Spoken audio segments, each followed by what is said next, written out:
Great day! Hello, good morning po sa lahat ng mga ACI po. Nandito po tayo ngayon sa Stonecrest sa San Pedro po, Laguna. Kung saan po, gaganapin po natin ang Online Elite Academy Batch 3 po, graduation po ngayon.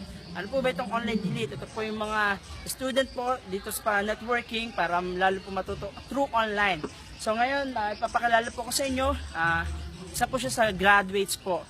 At sasabihin niya po sa inyo kung ano yung tips at yung mga natutunan niya sa Online Elite. Ngayon, magalak po kung pinapakilala sa inyo si Upline Robbie po. Hello po. Hi! Good morning mga upline.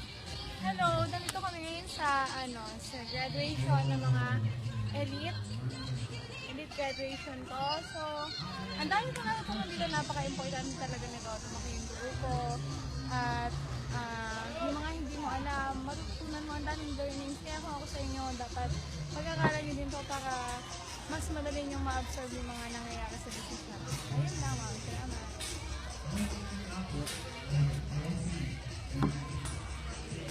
Yun guys, lahat po ng mga nasa abroad, local, international, join po kayo, enroll po kayo dahil marami po kayo matututunan. Pagpe-present, NDO, napakahalaga, matututunan nyo po lahat dito. So maraming technology, maraming mga knowledge ang mabibigay sa inyo. Okay po, yun lang po, happy business day po.